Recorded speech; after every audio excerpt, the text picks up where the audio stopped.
ప్రత్యక్షత అనే కార్యక్రమాన్ని వీక్షిస్తున్న దేవుని పిల్లలైన మీ అందరికీ నా హృదయపూర్వక వందనాలు. ప్రతి వారం ఇదే సమయానికి ఈ కార్యక్రమాన్ని మీరు వీక్షించాలని దేవుని పేరిట మనవి చేస్తున్నాను. ఇప్పుడు రెవరెండ్ డాక్టర్ కేజేఆర్ పాలరాజు గారిచే అందించబడుతున్న వాక్యమును మీరు విని దైవాశీర్వాదమును పొందాలని కోరుకుంటున్నాను. వాక్యాన్ని వినే ముందు ఒక పాటను మనం విందాం.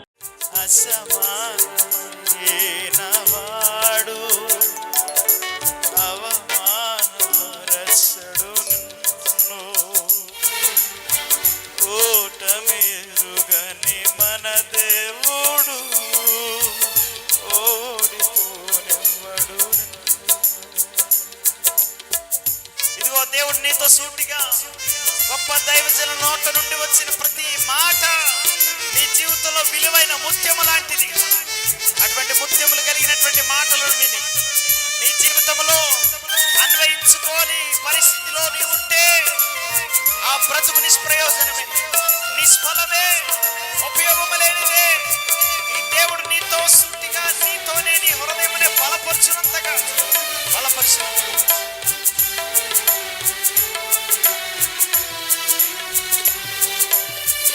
ఒంటరి పోరాటం విసుగురెక్కినా పొందిన పిలుపే భారమైపోయినా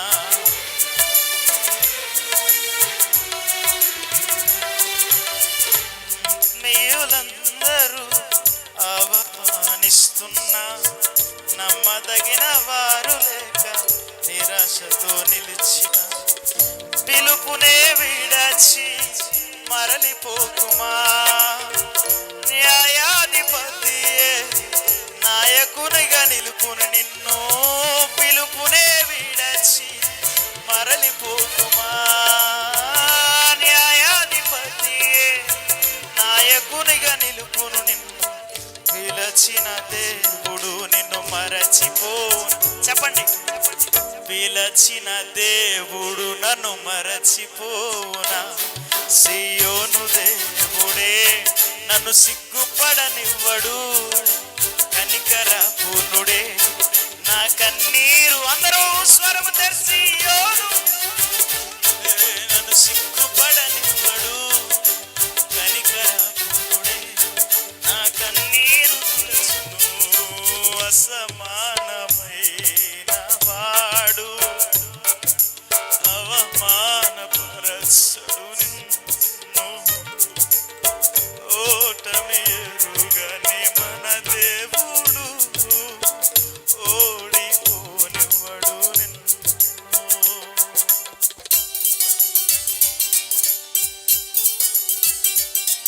సంగమా, ఓ సంగమా, నీ దేవుడు నీ వైపు చూస్తూ ఉండగా ఆయన తన స్వరము చాటున నిన్ను మహోన్నతిని చాటున నివసించువాడిగా, సర్వశక్తుని నీడను విశ్రమించువాడిగా. సహోదరులారా, సంగమా, దేవుని రక్తంతో కడగబడి నాటబడిన జనమా, నీ వైపుగానే ప్రభువు ఎదురు చూస్తూ నీ కోసం ఎన్నో కార్యాలు చేస్తున్నాడు. ఆయన మహిమకు, ఆయన ఘనతకు, లేకున్నా అవును నా పరిస్థితులన్నీ చేజారిపోయాయి. అనుకున్నవన్నీ దూరమైపోయినా మంచి రోజులు వస్తాయని నిరీక్షణ లేకున్నా మారది తలరాతని దిగులు పడుకుమా. మారాను మధురముగా మార్చును నీకై. మారది తలరాతని దిగులు పడుకుమా. సోదరా, మారాను మధురముగా మార్చును నీకై. మేలులతో నిన్ను తృప్తిపరచును. ప్రభునందు ప్రియులరా, మరి ఒక వారంలో మిమ్మల్ని అందరినీ చూడడానికి దేవుని దాసుడిగా, యాజకుడిగా, సంఘ నాయకుడిగా, కాపరిగా నేను ఎంతో సంతోషిస్తూ ఉన్నాను. దేవుడు మన బ్లెస్సింగ్ ఛానల్ ద్వారా మనల్ని అందరినీ కూడా ఒక కుటుంబముగా దేవుడు ఏర్పాటు చేసి ఉన్నాడు. ఈ టెలివిజన్ ద్వారా మిమ్మల్ని చూస్తున్నందుకు చాలా సంతోషంగా ఉంది. రండి దేవుని యొక్క వాక్యాన్ని ధ్యానం చేద్దాం. హోషేయ గ్రంథము 12వ అధ్యాయము 3-4 వచనాలు మనం చదువుకుందాం. హోషేయ గ్రంథము 12వ అధ్యాయము 3-4 వచనాలు చదువుదాం. పరిశుద్ధ లేఖన భాగం ఉన్నటువంటి వారందరూ కూడా టెలివిజన్ ముందు కూర్చున్న మీరు దేవుని వాక్యాన్ని మరి చదవాలని, మీ పరిశుద్ధ లేఖనమును తెరచి నేను చెప్తుండగా మీరు వినాలని ప్రభుపేట నేను కోరుతూ ఉన్నాను. హోషేయ గ్రంథము 12వ అధ్యాయము 3వ వచనం. తల్లి గర్భమందు యాకోబు తన సహోదరుని యాకోబు తన సహోదరుని మడిమను పట్టుకొనెను. మగసిరి కలవాడై అతడు దేవునితో పోరాడెను. అతడు దూతతో పోరాడి జయము పొందెను. అతడు కన్నీరు విడిచి అతని బలమాయను. బేతేలులో ఆయన అతనికి ప్రత్యక్షమాయెను. ప్రియమైన దేవుని పిల్లలారా, చదవబడినటువంటి వచనంలో ప్రాముఖ్యమైన 3 మాటలు ఉన్నాయి. యాకోబును గురించి వ్రాయబడిన మాటలు మనం చదువుతాం. యాకోబు ఎలాంటి వాడు అంటే మంచి పట్టుదల కలిగిన వాడు. రెండవది, యాకోబులో ఉన్నటువంటి రెండో లక్షణం ఏమిటంటే పోరాడే గుణము కలిగిన వాడు, లేక పోరాడే లక్ష్యం ఉన్నటువంటి వాడు. మూడవదిగా, యాకోబులో ఉన్నటువంటి అత్యంత శ్రేష్టమైనటువంటి లక్షణం ఏమిటంటే బ్రతిమలాడుకునేవాడు. పట్టుదల కలిగిన వాడు, పోరాడేవాడు, బ్రతిమలాడుకునేవాడు. ఎందుకు యాకోబు పట్టుదల కలిగిన వాడిగా ఉన్నాడు? ఎందుకు యాకోబు పోరాడేవాడిగా ఉన్నాడు? ఎందుకు యాకోబు బ్రతిమలాడుకునేవాడిగా ఉన్నాడు అంటే తన లక్ష్యం ఏమిటంటే నేను ఆశీర్వదించబడాలి. ఈరోజు దేవుని పిల్లలుగా మనకు ఉన్న ఆలోచన కూడా ఇదేనండి. నేను ఆశీర్వదించబడాలి. ఎవరికి ఉండదండి ఈ ఆలోచన? వాక్యం వింటున్న మీకు ఉన్నది ఈ ఆలోచన. దేవుని వాక్యాన్ని పంచుకుంటున్న నాకు కూడా ఈ ఆలోచన ఉంది. మన సోదరులు ఎవరిని అడిగినప్పటికీ కూడా వాళ్ళు ఏం చెప్తారయ్యా అంటే మేము ఉన్నతమైన స్థితికి రావాలండి అని వారు కూడా చెప్తారు. ఏది ఏమైనప్పటికీ ఈ రోజున వర్తమానం వింటున్న నా ప్రియ స్నేహితుడా, సోదరి, నేను ఆశీర్వదించబడాలి అనేటువంటి ఆలోచన మనందరం కలిగిన వాళ్ళమే. అయితే ఒక ఆలోచనతో ఆశీర్వదించబడమండి. ఆ ఆలోచన మన జీవితంలో నెరవేర్చాలి. యాకోబట తల్లి గర్భమందే మంచి పట్టుదల కలిగిన వాడు. ప్రియమైన దేవుని బిడ్డలారా, ఇశ్రాయేలీలను మనం ఆలోచన చేస్తే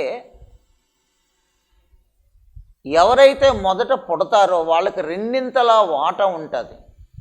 ఆస్తిలో కానీ దేనిలోనైనా 2 వాళ్ళకి పంచిపెట్టాలి.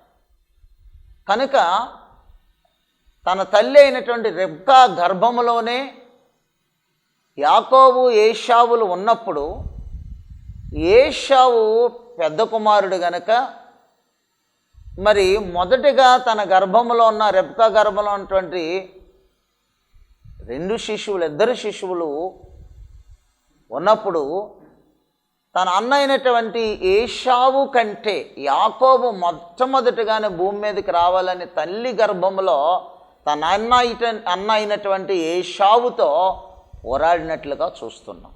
దేనికి? ఆశీర్వాదాన్ని సంపాదించుకోవడానికి. దేనికి? తన తల్లిదండ్రుల ఆస్తిలో 2 వాటా సంపాదించుకోవడానికి. మీరే దేవుని బిడ్డలారా, యాకోబు జీవితాన్ని ఆలోచన చేసినట్లయితే తల్లి గర్భము నుండే తను పట్టుదల కలిగిన వాడిగా ఉన్నాడు. చదువుదాం. తల్లి గర్భమందు యాకోబు తన సహోదరుని యొక్క మడిమను పట్టుకొనేను. మగసిరి కలిగిన వాడై అతడు దేవునితో పోరాడెను. మొదటి మాట పట్టుదల. దేనిలో? ఆశీర్వాదాన్ని పొందుకోవటంలో. తన యొక్క అన్న యొక్క ఆస్తిని తాను సంపాదించుకోవాలన్నటువంటి ఉద్దేశం. పట్టుదల కలిగిన వాడిగా ఉన్నాడు. రెండవదిగా దేవునితో మగసిరి కలిగి పోరాడిన వాడిగా ఉన్నాడు.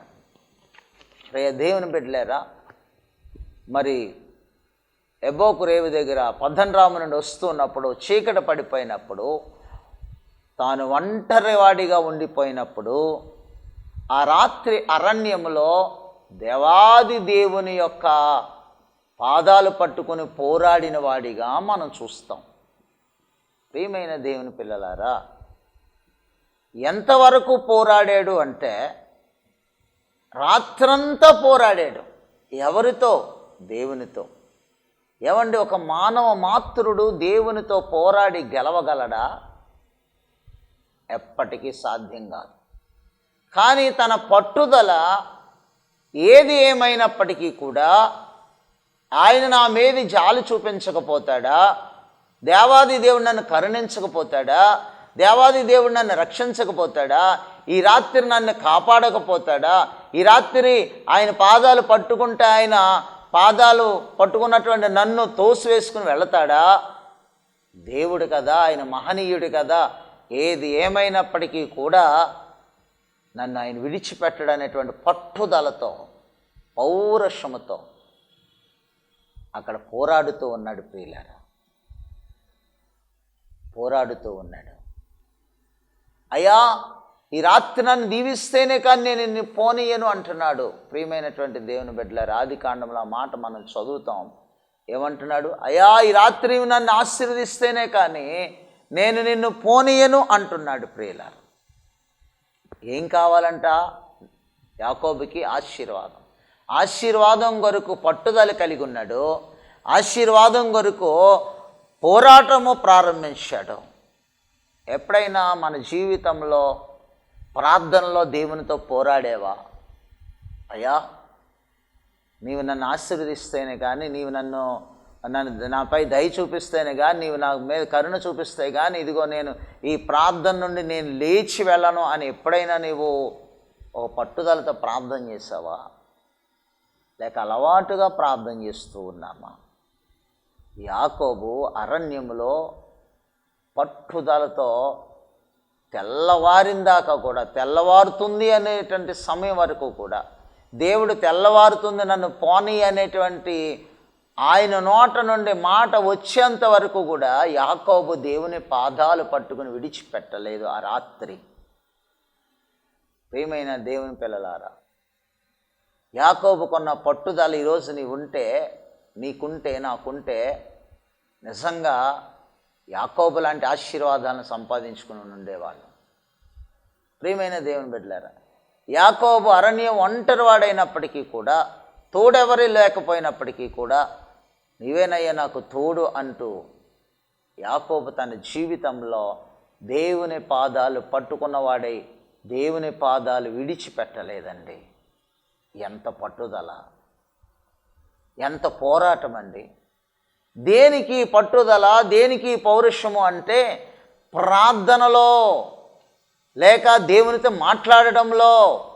ఆ రాత్రి యాకోబు పట్టుకున్నటువంటి ఆ పట్టుదల, ఆ పోరాటం దేనికోసమై అంటే యాకోబు ఆశీర్వదించబడడం కోసం, యాకోబు దేవుని చేత దీవించబడడం కోసం, యాకోబు దేవుని ముఖాన్ని చూడడం కోసం, యాకోబు దేవునితో పెనుగులాడుతూ ఉన్నాడు. అయ్యా, నీవు నన్ను ఆశీర్వదించకుండా వెళ్ళొద్దయ్యా.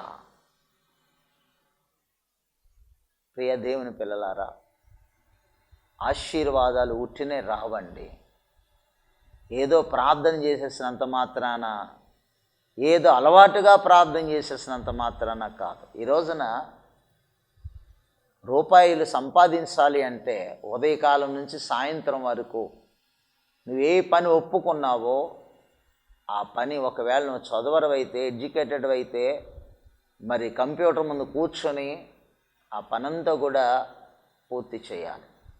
లేక వ్యవసాయదారుడు అయితే ఆ పొలంలో వ్యవసాయం చేయాలి. నీ అలవాటు పని ఏదైతే ఉందో ఆ పనంతా చేస్తేనే కానీ సాయంత్రానికి నీవు అనుకున్న ధనం నీ చేతిలోకి ఏ విధంగా రాదో ఆ విధముగానే మనము దేవుని దగ్గర శ్రమ కలిగిన వానిగా, మంచి ప్రార్థనాపరులుగా, మంచి వాక్యానుసారముగా జీవించేవారిగా, దేవుని ముఖ దర్శనాన్ని చూడడానికి, దేవుని ప్రత్యక్షతను అనుభవించడానికి పోరాటం చాలా అవసరం అండి, చాలా అవసరం. పట్టుదల అనేటువంటిది ఒక మెట్టు అయితే, ఆశీర్వాదమును పెంపొందించుకోవడానికి పోరాటం అనేది రెండో మెట్టు. దేవుని బిడ్డలారా, మూడవదిగా మనం చూస్తే ఈ రెండు చేసిన తర్వాత పట్టుదల, పౌరుషము లేక పోరాటము, తదుపరి మూడో మెట్టు ఏమిటయ్యా అంటే బ్రతిమలాడుకోవటం. అంటున్నాడు దేవాది దేవుడు, అంటున్నాడు, ఇదిగో తెల్లవారిపోతూ ఉంది, నన్ను పోనయ్యి, తెల్లవారిపోతూ ఉంది, నన్ను పోనయ్యి. ఎందుకు దేవుడు ఆ మాట అంటున్నాడంటే, తెల్లవారిపోతే ఏ నరుడైనా నన్ను చూస్తే చనిపోతాడు, కాబట్టి ఎవరిని చూడకుండగానే నేను నా ప్యాలెస్కి వెళ్ళిపోవాలి, నా పరలోకానికి వెళ్ళిపోవాలి అంటున్నప్పుడు ఎంతగా ఇంకా యాకోబు పట్టుదలతో ఇంకా పట్టుకొని బ్రతిమలాడుతూ ఉన్నాడు. బ్రతిమలాడటం కాదు, కన్నీరు విడుస్తున్నాడు. చదువమ్మా, మాట చదువుదాం. అతడు కన్నీరు విడిచి అతని బతిమాలెను. బతిమలాడుకుంటున్నాడు అంటండి. బ్రతిమలాడటంలో వచ్చేటువంటి ఆ విధానం ఏమిటంటే, గెలవలేకపోయేసరికి ఏడుచడం ప్రారంభిస్తున్నాడు. ఏడుస్తున్నాడు, కన్నీరు విడుస్తున్నాడు. అయ్యా, నీవు నన్ను ఆశీర్వదించితేనే కానీ నేను నిన్ను విడిచిపెట్టలేనయ్యా, ఇదిగో నీవు ఆశీర్వదించి వెళ్ళయ్యా అని ఆయన పాదాలు పట్టుకుని బ్రతిమలాడుతూ ఉన్నాడు. ప్రియ దేవుని బిడ్డలారా, ఈ రోజున నీ జీవితంలో ఆశీర్వదించబడాలి అంటే, నా జీవితంలో ఆశీర్వదించబడాలంటే నంబర్ 1 పట్టుదల కావాలి, నంబర్ 2 పోరాటం అవసరమై ఉన్నది, నెంబర్ 3 బ్రతిమలాడుకోవాలి యేసయ్యను. ఇంకా నీ గత సంవత్సరం ప్రార్థన చేశానయ్యా, ఏం పని అవ్వలేదు అని అనుకుంటున్నావా? నీలో బ్రతిమలాడుకునే గుణం లేదేమో. ఈ కార్యం జరగాలని నువ్వెందుకు పట్టుదల కలిగి ప్రార్థన చేయలేకపోతున్నావు? ఈ కార్యం జరగాలని ఎందుకు నువ్వు దేవునితో పోరాడలేకపోతున్నావు? ఈ కార్యం జరగాలని నువ్వెందుకు ఆయన బ్రతిమలాడుకోలేకపోతున్నావు? ఈ రోజున ఆశీర్వదించబడాలి అంటే ప్రార్థన చేసి వెళ్ళిపోవటం కాదు, కానీ పట్టుదల కలిగిన వానిగా, పోరాటం చేసే వ్యక్తిగా, మూడవదిగా కన్నీరు విడిచి బ్రతిమలాడుకోవాలి, కన్నీరు విడిచేవానిగా ఉండాలి. యాకోబు కన్నీరు విడుస్తూ, అయ్యా నీవు నన్ను ఆశీర్వదిస్తేనే కానీ నేను నిన్ను విడిచిపెట్టనయ్యా, నేను మర్చిపోలేనయ్యా, ఇదిగో నేను ఎక్కడితో నేను నీ పాదాలు వదలనయ్యా, నువ్వు నన్ను ఆశీర్వదిస్తేనే తప్ప. నీ బిడ్డల కొరకు కన్నీళ్ళు విడిచి ప్రార్థన చేస్తున్నావా ఏనాడైనా? నా భర్త తాగొస్తున్నాడండి, నన్ను చెత్తగొట్టేస్తున్నాడండి, ఇంట్లో కూడా ఏం తేటలేదండి, ఇదిగోనండి అని ఎన్నో నీ భర్త మీద ఇతరులకు చెప్తున్నావు. మంచిదే, దేవునికి ఎప్పుడైనా చెప్పి, అయ్యా నా భర్త మనస్సు మార్చయ్యా, నా భర్తతో నీవు మాట్లాడయ్యా, నా భర్త జీవితాన్ని మార్చయ్యా అని ఎప్పుడైనా యేసయ్య పాదాలు పట్టుకుని అడిగావా? ఎప్పుడైనా కన్నీరు కార్చి బ్రతిమలాడుకున్నావా? నీవు ఎప్పుడైతే దేవుని దగ్గర నీ భర్త గురించి, నీ బిడ్డల గురించి, నీ పరిస్థితుల గురించి పట్టుదల కలిగి పోరాటముతో ప్రార్థనలో దేవుని పాదాలను పట్టుకోగలిగితే, ఆయన పాదాలు విడవకుండా యాకోబులు పట్టుకోగలిగితే, నీ జీవితంలో నీవనుకున్నట్లుగా సమాధానము నీ గృహంలోనికి వస్తుంది, సంతోషము నీ గృహంలోనికి వస్తుంది. నీ గృహములో దేవుని యొక్క ఆశీర్వాదాలు విడుదలవ్వడానికి దేవుని యొక్క ప్రభావము నీ యొక్క గృహంలోనికి నడిపిస్తాడు దేవుడు. తన దగ్గర ఉన్న సమాధానమును, ఆశీర్వాదమును, ఇదిగో పలానా ఇంట్లోకి వెళ్ళమని చెప్తాడు, నీ ఇంట్లోనికి వెళ్ళమని చెప్తాడు. ఆశీర్వాదాన్ని పిలిచి నీ ఇంట్లోనికి వెళ్ళమని చెప్తాడు. ఐక్యత ఎప్పుడైతే ఉంటుందో ఆనందాన్ని కూడా పిలిచి నీ ఇంట్లోనికి వెళ్ళమంటాడు. ఎక్కడ ఆశీర్వాదం ఉంటుందో అక్కడ శాశ్వత జీవం ఉంటుంది. ప్రియులారా, నీ ఇంటిలోనికి అవి రావాలి అంటే నువ్వు పట్టుదల కలిగి పోరాటముతో ఆయన బ్రతిమలాడుకొని ఆయన పాదాలు పట్టుకుని ప్రార్థన చేయగలిగితే ఆయన నీ ఇంటిని విడిచి వేరొక ఇంటికి వెళ్ళలేడు సుమా. నీ ఇంటిలోనికి కావలసిన సమృద్ధిని దేవుడు అనుగ్రహిస్తాడు. ఏమీ లేదని దిగులుతో ఉన్నావు కదా, దేవుడు నన్ను మర్చిపోయాడని కన్నీరు కరుస్తున్నావు కదా, నీ కన్నీటికి విలువ ఇవ్వడానికి ఇష్టపడుతున్నాడు. నువ్వు ఎప్పుడైతే కన్నీరు కారుస్తావో, ఎప్పుడైతే దేవుని బ్రతిమలాడుకుంటావో యాకోబు వలె, నీ కన్నీటిని ఆయన బాటిల్లో భద్రపరుస్తాడో, నీ కన్నీటిని చూచి ఆయన కరిగిపోతాడు, నీ కన్నీటికి ఆయన కొంత విలువ ఇస్తాడు. అది ఎంత అనేది నేను చెప్పలేను. కానీ హిజ్కియాకు కన్నీరు విడిచినప్పుడు, మరణకరమైన రోగము ద్వారా హిజ్కియా చనిపోవడానికి సిద్ధపడినప్పుడు హిజ్కియా కన్నీరు కార్చాడే, ఆ కన్నీటికి దేవుడు 15 సంవత్సరాలు ఆయుష్ ఇచ్చాడు. ఊహించలేనటువంటి కార్యం అది. ఈరోజు నీ జీవితంలో వ్యర్థమైన వాటికి కన్నీరు కార్చక్కర్లేదు, కానీ సహాయము చేయగలన సహాయకుని యొక్క చేతులు నీ మీద ఉంటే, సహాయకుని యొక్క చేతులు నీ మీదకు వస్తే, సహాయకుని యొక్క చేతుల్లోనికి నీ ప్రార్థన వెళితే, ఆయన చేతుల్లో నుండి ఆశీర్వాదాలు నీ ఇంటిలోనికి, నీ జీవితంలోనికి వస్తాయి. ప్రియ దేవుని జనాంగమా, ఈరోజు దేవుని వాక్యం వింటున్న ప్రియ సోదరుడా, స్నేహితుడా, ఈ రాత్రి లేక ఈ సమయంలో దేవుడు నిన్ను కోరుకుంటున్నాడు. నీ కన్నీళ్ళను చూస్తూ ఉన్నాడు. నీ కన్నీటికి విలువ ఇవ్వడానికి ఇష్టపడుతూ ఉన్నాడు. నువ్వు దేవుని దగ్గర నీ ఉన్నటువంటి స్థానంలోనే తగ్గించుకోగలిగితే, ప్రభుతో మాట్లాడగలిగితే, అయా నీవు నన్ను ఆశీర్వదిస్తేనే కానీ నిన్ను విడిచిపెట్టను అని ఆయన మొరపెట్టుకోగలిగితే, నిన్ను దాటిపోయే దేవుడు కాదు ఆయన, నీకు సహాయం చేసేటువంటి దేవుడు. ఆయన నిన్ను ఎన్నడూ విడిచిపెట్టేవాడు కాదు. నిన్ను చూస్తున్నాడు, నీ పరిస్థితిని చూస్తూ ఉన్నాడు, నీతో ఆయన మాట్లాడుతూ ఉన్నాడు.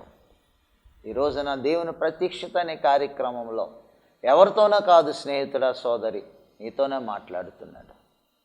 ఆయన ఉద్దేశం ఏమిటంటే, యాకోబుని ఏ విధంగా దీవించాడో ఈ రోజున నిన్ను కూడా ఆ విధంగా దీవించడానికి ఇష్టపడుతూ ఉన్నాడు. ఆయన మహాకృప నీకు విడుదల చేయడానికి ఇష్టపడుతూ ఉన్నాడు. నువ్వెక్కడున్నా ఎవరైనప్పటికీ దేవుని మాటలు వింటున్నటువంటి నిన్ను ఆయన ఇదిగో నమ్మితే చాలు, దేవుని మహిమను చూడడానికి, ఆయన నీ పట్ల గొప్ప కార్యం చేయడానికి ఇష్టపడుతున్నాడు. నీవు ఆయన వైపు చూస్తావా? నీవెవరెవరి దగ్గర కార్చిన కన్నీటికి విలువ ఉండకపోవచ్చు, కానీ యేసయ్య దగ్గర నువ్వు కన్నీరు కారిస్తే, నీ పరిస్థితిని దేవునికి చెప్పగలిగితే, అయ్యా నా జీవితంలో నేను కృంగిపోతున్నాను, కుమిలిపోతున్నాను, నాకు సహాయం చేయవా అని దేవుని వద్దకు వచ్చి నీ యొక్క మనస్సును దేవునికి అప్పగిస్తే, నీ మనస్సులో ఆయన రావడానికి ఇష్టంగా ఉన్నాడు. నీ మనస్సులో సమాధానము, సంతోషము కలగజేయడానికి ఇష్టంగా ఉన్నాడు. నువ్వు ప్రార్థన చేస్తావా? నీ ప్రార్థన ఆయన వినడానికి సిద్ధంగా ఉన్నాడు. ఇప్పుడే మోకరించి ప్రార్థన చేయగలిగితే, ప్రభువా యాకోబు వలె నీ పాదాలు పట్టుకుంటున్నానయ్యా, ఇదిగో నేను పట్టుదల కలిగి నిన్నే సేవిస్తానయ్యా, ఇదిగో నేను పోరాటం చేస్తున్నానయ్యా, ఇదిగో నా పోరాటంలో నాకు గెలుపును దయచేయ, దుష్టుడి మీద నాకు గెలుపును దయచేయ, దుష్టుడిని జయించగలిగిన శక్తిని నాకు దయచేయ్యా, ఇదిగో నేను నీ వాక్యాన్ని చేతపట్టుకుని ప్రార్థన చేయడానికి సిద్ధంగా ఉన్నానని ఆయన మాటను నువ్వు నమ్మితే ఇప్పుడే నువ్వు అద్భుతమైన కార్యం చూస్తావు. కనుక ఈ దేవుని ప్రత్యక్షత అనేటువంటి కార్యక్రమాన్ని వీక్షిస్తున్న ప్రియ స్నేహితుడ, సోదరి, దేవుని దగ్గర నీవు ఒక మంచి ఒడంబడిక చేసుకో. దేవుని దగ్గర ఒక నిశ్చయిత కలిగి జీవించడానికి సిద్ధపడితే దేవుని నిశ్చయముగా అభివృద్ధిలోని తీసుకుని రావడానికి ఇష్టపడతాడు. ప్రార్థన చేద్దాం. దేవా మీకు వందనాలు, ఇదిగో నాయనా మరి ఆశీర్వదించబడాలని ఏ బిడ్డలైతే తలస్తున్నారో వారు పట్టుదల కలిగి అయా పోరాడేవారిగా, అయా ముఖ్యముగా నాయన కన్నీరు కార్చి నా తండ్రి బ్రతిమలాడుకునే వారిగా బిడ్డలను చేయండి. ఈ దేవుని ప్రత్యక్షత అనే కార్యక్రమాన్ని ఎంతమంది వీక్షిస్తున్నారో నాయన వారందరికీ మీరు మేలు కలగచేయండి. నీ ఆశీర్వాదంతో నింపండి. నీ కృపగలిగిన హస్తాల బిడ్డల మీదకి విడుదల చేయమని యేసయ్య ప్రశస్తమైన నామములో అడుగుచున్నాము తండ్రి, ఆమేన్. అందరికీ వందనాలు. ఒక ఆశ ఉందయ్యా నా కోరిక తీర్చయ్యా,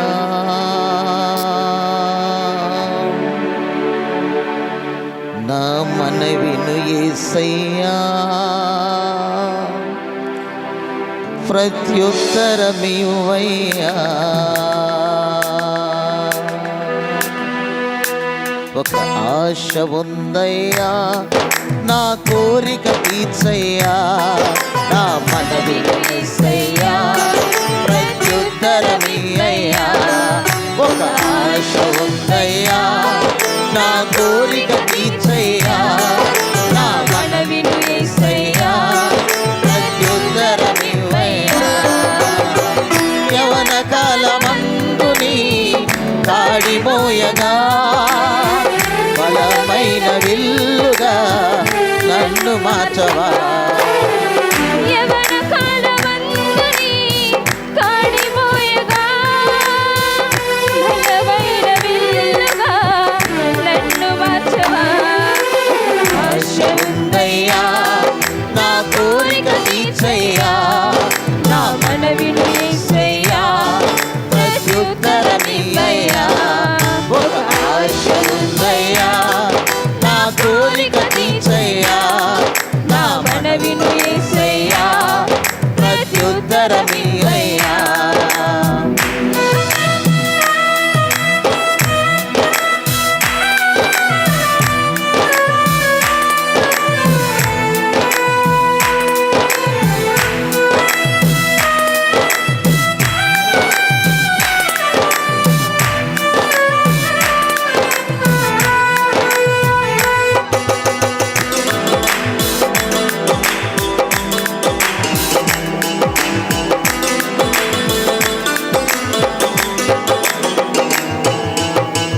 యూదుల రక్షణకై రాజు శాసనము మార్చి ఎస్తేరు ఆశను తీర్చిన దేవా.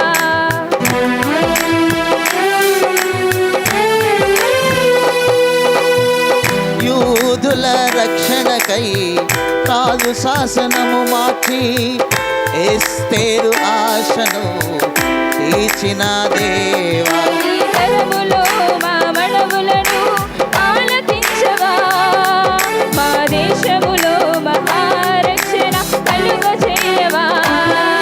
ఈ తరములో మా మనవులను ఆలకించవా. మా దేశములో మహారక్షణ కలుగజేయవా. ఒక ఆశ ఉందయ్యా, నా కోరిక తీర్చయ్యా, నా మనవి యేసయ్యా ప్రత్యుత్తరమియ్యయ్యా. ఒక ఆశ ఉందయ్యా, నా కోరిక తీర్చయ్యా, నా మనవి యేసయ్యా ప్రత్యుత్తరమియ్యయ్యా. మా చిరునామా రెవరెండ్ డాక్టర్ కేజేఆర్ పోలరాజ్ గారు, new Jerusalem central church, Saidilpeta, Mendapeta. Doctor B R Ambedkar, Konaseema district, Andhra Pradesh.